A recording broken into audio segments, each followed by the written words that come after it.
YN Hosakote ಗ್ರಾಮದಲ್ಲಿ ಮಹಾತ್ಮ ಗಾಂಧೀಜಿ ವೃತ್ತದಲ್ಲಿ ಚಿತ್ರದುರ್ಗ ಲೋಕಸಭಾ ಕ್ಷೇತ್ರದ ಬಿಜೆಪಿ ಅಭ್ಯರ್ಥಿ ಗೋವಿಂದ ಕಾರಜೋಳ ರೋಡ್ ಶೋ ಮತ್ತು ಮತ ಪ್ರಚಾರ ಕಾರ್ಯಕ್ರಮವನ್ನು ಹಮ್ಮಿಕೊಳ್ಳಲಾಗಿತ್ತು.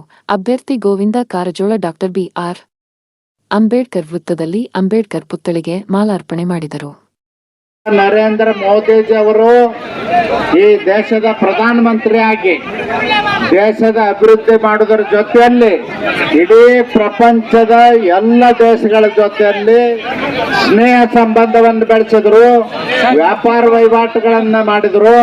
ಅಷ್ಟೇ ಅಲ್ಲ, ಪ್ರತಿಯೊಂದು ದೇಶದವರು ಕೂಡ ಇವತ್ತು ಭಾರತದ ಪ್ರಧಾನಮಂತ್ರಿ ನಮ್ಮ ದೇಶಕ್ಕೆ ಬರಬೇಕು ಅಂತ ಆತರಿಸ್ತಾ ಇದ್ದಾರೆ. ಬಂಧುಗಳೇ, ಈ ಸಂದರ್ಭದಲ್ಲಿ ನಾನು ತಮ್ಮ ಕೈ ಮುಗಿದು ಪ್ರಾರ್ಥನೆ ಮಾಡ್ತೇನೆ. 26ನೇ ತಾರೀಕಿಗೆ ನಡೀತಕ್ಕಂಥ ಚುನಾವಣೆಯಲ್ಲಿ ತಾವೆಲ್ಲರೂ 100ಕ್ಕೆ 100ರಷ್ಟು ಮತದಾನ ಮಾಡಬೇಕು. ತಮ್ಮ ಅಕ್ಕಪಕ್ಕದ ಮನೆಯವ್ರನ್ನೂ ಕರ್ಕೊಂಡು ಹೋಗಿ ಮತದಾನ ಮಾಡಬೇಕು. ನಾಳೆ ಬೆಳಿಗ್ಗೆಯಿಂದನೇ ಪ್ರತಿ ಮನೆಗೂ ಹೋಗಿ ಪ್ರತಿಯೊಬ್ಬ ಮತದಾರನ ಭೇಟಿಯಾಗಿ ಭಾರತೀಯ ಜನತಾ ಪಕ್ಷದ ಗೊತ್ತಾದಂತ ಕಮಲಕ್ಕೆ ಮತ ಹಾಕಿ ಆಶೀರ್ವಾದ ಮಾಡಬೇಕು ಅಂತೇಳಿ ಕೈ ಮುಗಿದು ಪ್ರಾರ್ಥನೆ ಮಾಡ್ತೇನೆ. ಬಂಧುಗಳೇ, ನಾನು ಹೆಚ್ಚು ಸಮಯ ತಗೊಳ್ಳೋದಲ್ಲ. ತಮಗಿಷ್ಟೇ ವಿನಂತಿ ಮಾಡುವಂತದ್ದು, ನರೇಂದ್ರ ಮೋದಿಜಿ ಅವರು ಕೊರೋನಾ ಬಂದಂತ ಸಂದರ್ಭದಲ್ಲಿ 2 ವರ್ಷಗಳ ಕಾಲ ಈ ದೇಶದ ಜನರನ್ನ ರಕ್ಷಣೆ ಮಾಡಿದ್ರು. ಎಲ್ಲರಿಗೂ ಪುಕ್ಕಟೆಯಾಗಿ ಔಷಧ ಕೊಡಿಸಿದ್ರು, ಇಂಜೆಕ್ಷನ್ ಮಾಡಿಸಿದ್ರು. ಸಂಪೂರ್ಣವಾಗಿ ವಿಫಲ ಆಗಿದೆ.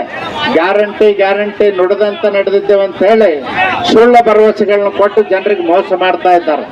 ಬಂಧುಗಳೇ, ನಾನು ನಿಮಗೆ ಹೇಳ್ತೇನೆ, ಈ ದೇಶ ಉಳಿಬೇಕಾದ್ರೆ, ಈ ದೇಶದ ರಕ್ಷಣೆ ಆಗ್ಬೇಕಾದ್ರೆ 140 ಕೋಟಿ ಜನರ ಭವಿಷ್ಯದ ಪ್ರಶ್ನೆ ಅದ. ಅದಕ್ಕಾಗಿ ನಾನು ಈ ಸಂದರ್ಭದಲ್ಲಿ ವಿನಂತಿ ಮಾಡ್ತೇನೆ. ಬಂಧುಗಳೇ, ಇವತ್ತು ಪಾವಗಡ ಅತ್ಯಂತ ಹಿಂದುಳಿದಂತ ತಾಲೂಕು, ಮೊಳಕಾಲ್ಮೂರು ಹಿಂದುಳಿದಂತ ತಾಲೂಕು, ಮಧ್ಯ ಕರ್ನಾಟಕದಲ್ಲಿರ್ತಕ್ಕಂಥ ಚಿತ್ರದುರ್ಗ ಜಿಲ್ಲೆಯಲ್ಲಿ ನೀರಾವರಿ ಸೌಲಭ್ಯ ಇಲ್ಲ, ಕುಡಿಯುವ ನೀರಿಲ್ಲ, ಉದ್ಯೋಗ ಇಲ್ಲ.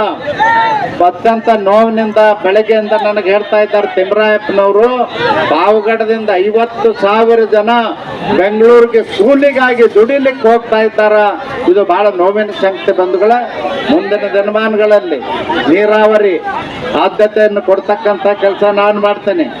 ರೈಲು ಮಾರ್ಗಗಳಿಗೆ ಅಷ್ಟೇ ಅಲ್ಲ, ಜನರಿಗೆ ಉದ್ಯೋಗ ಸೃಷ್ಟಿ ಮಾಡತಕ್ಕಂಥ ಸ್ಕಿಲ್ ಡೆವಲಪ್ಮೆಂಟ್ ಸೆಂಟರ್ಗಳನ್ನು ಓಪನ್ ಮಾಡಿ ನಮ್ಮ ಯುವಕರಿಗೆ ತರಬೇತಿ ಕೊಟ್ಟು ಸರ್ಟಿಫಿಕೇಟ್ ಕೊಟ್ಟು ಉದ್ಯೋಗ ಸೃಷ್ಟಿ ಮಾಡತಕ್ಕಂಥದ್ದಕ್ಕೂ ಕೂಡ ನಾನು ಪ್ರಾಮಾಣಿಕವಾಗಿ ಪ್ರಯತ್ನ ಮಾಡ್ತೇನೆ.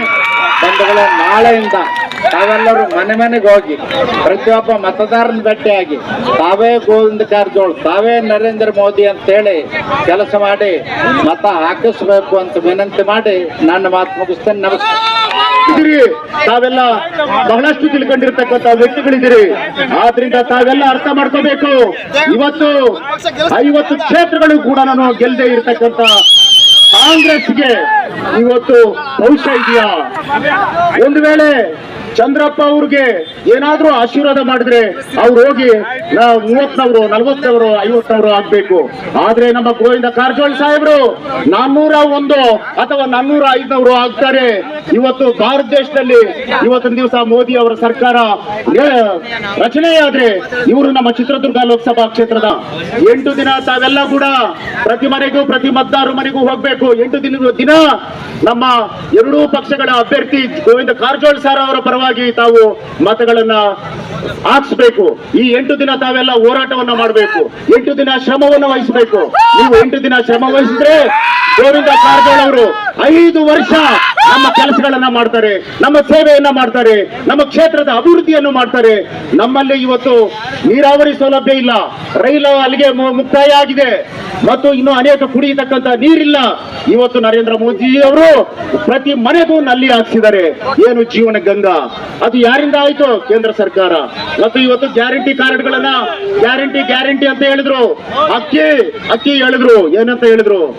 10 kg ಅಕ್ಕಿ ಕೊಡ್ತೀವಿ ಅಂದ್ರು. ಕೇಳೋಣ, 10 kg ಕೊಟ್ರೇನಪ್ಪ? ಕೊಟ್ಟಿಲ್ಲ. ಇಲ್ಲಿ ಕೇಳಿ, ನಮ್ಮದು ಕಾಂಗ್ರೆಸ್ನವರು 10 kg ಅಕ್ಕಿ ಕೊಡ್ಬೇಕಾಗಿತ್ತು. ಕೇಂದ್ರ ಸರ್ಕಾರ ಇವತ್ತು 5 kg ಅಕ್ಕಿ ಕೊಡ್ತಾ ಇದೆ. ಒಟ್ಟಿಗೆ ಎಷ್ಟು ಕೊಡ್ಬೇಕು? 15 kg ಕೊಡ್ಬೇಕು ಅವರು.